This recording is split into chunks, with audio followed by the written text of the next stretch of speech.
on 105.9 FM and streaming worldwide on the WMAL app. O'Connor and Company. It's 8:37 now on O'Connor and Company. Thanks for tuning in here on a busy Thursday morning. In 30 minutes, we're going to hand it off to Chris Plant, and he's going to take it from there and do what Chris does best. But in the meantime, we got a little bit of business to take care of here. It's Larry O'Connor alongside Patrice Onwuka. Good morning, Patrice. Hey, good morning, Larry. Joining us right now is Deanna Griffiths, Loudoun County School Board member. Ms. Griffiths, thanks for joining us. Thank you so much, Larry. Thank you, Patrice. Listen, as you know, the videos from the public comment section of Loudoun County School Board meetings, those videos of parents in the middle of the pandemic and lockdown, expressing their frustration and sometimes, yes, their anger through their face masks about how their children's learning was being hampered by the school board for forcing them to continue to do remote learning, forcing them to have masks in the classroom, forcing social distancing in the classroom, not doing anything to try to get things fixed and move the ball forward. As the parents so properly expressed. That became a tipping point, not just in Loudoun County, but across the country. It became this sort of this iconic representation of the American people's frustration with our elected officials at the most intimate level of our representative constitutional republic, and that is at the school board level. And in response now, the Loudoun County School Board, your members there, your colleagues, they've decided, let's not show video anymore of these parents because, God forbid, we actually empower this citizenry. What is going? I know that you are against that. I know you want the videos to be restored. But what are they even thinking? Do they see how bad this looks and how non-transparent and how political this looks? Well, apparently not, Larry.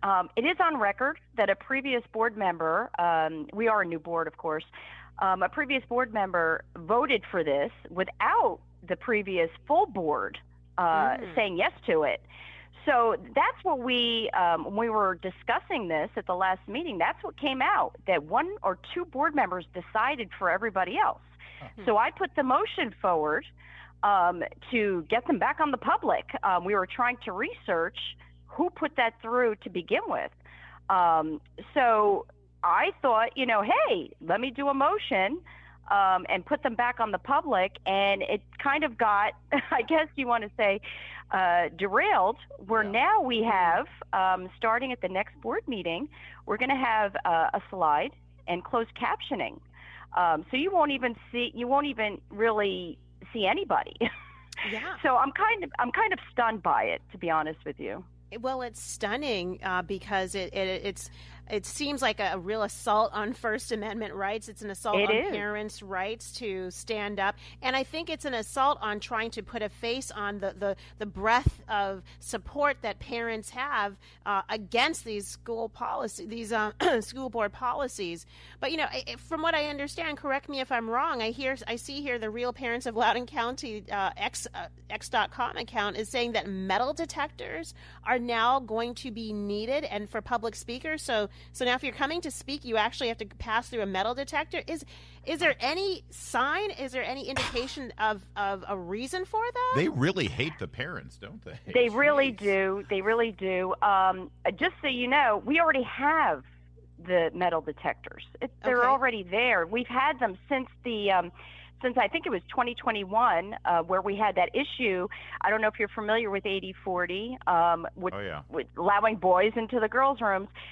Ever since that one board meeting where there was an argument with the parents, that's where the cameras disappeared, and that's where all the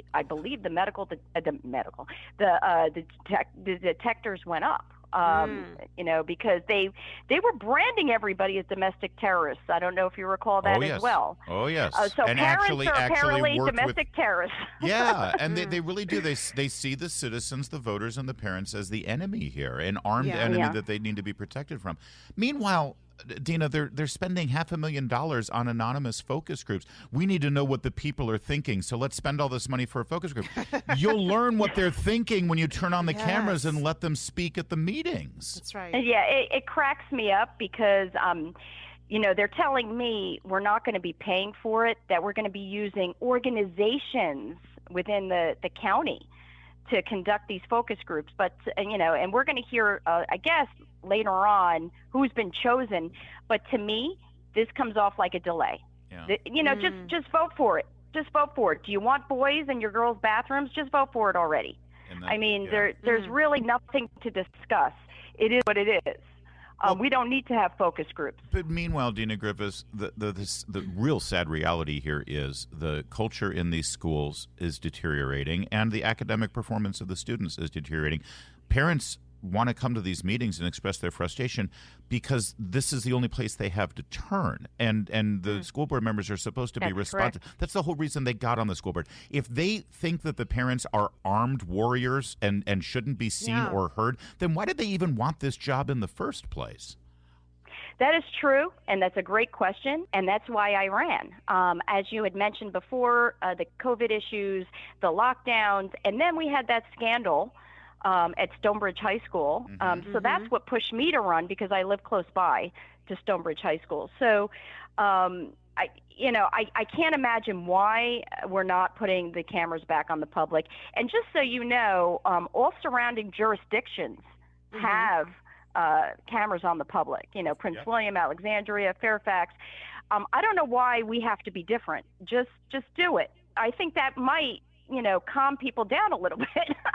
Well, it absolutely would. I mean, when you're thinking, though, about just the issues of importance, in addition to kind of the trans policies, what's being said about how the money is being spent? Is the budget needing to be increased? Where's the money going? Are these the kind of issues that are being tackled right now? Well, we're going to be getting to that. But as you know, with our CIP program, they're the ones that put through the bathrooms the pilot program to redo all the bathrooms. I personally would like to stop that at this point. I mean, that started before I became a board member. I do think it was a waste of money, over $11 million. But yeah, I mean, there's waste all over the place. And I don't know if you guys know, I voted against the budget as well. Yeah. I wanted to move money around to where it should be. Yeah. And nobody's focusing on the math, English, science, history. Nobody's focusing on schoolwork. Exactly. That's right. And the actual academics. And by the way, I think the most telling thing about this whole episode over the cameras on the public speakers, you mentioned it at the very beginning, that every single member of the school board back then in 21, when these videos all started going viral, they're all gone now. They're all gone now. Yes, they are. They either lost or they chose not to run, or some of them resigned in shame because they were facing removal and a recall. So that's what this is all about. The committee is actually meeting today at 2 p.m. today at 2 p.m. to reconsider this. Will the public be allowed at that committee hearing? I believe so, and I believe focus groups will be discussed again. All right. Well, we shall see how that goes. Deanna Griffiths, we're going to leave it there. Thank you so much. Thanks for fighting the good Larry. fight. It's just you and Carrie LaBelle and Lauren Chernoff that seem to really be doing what the people want. But maybe we can flip another few seats there and get them voting the right way. Thanks for doing it. In another 2 years. Thank you.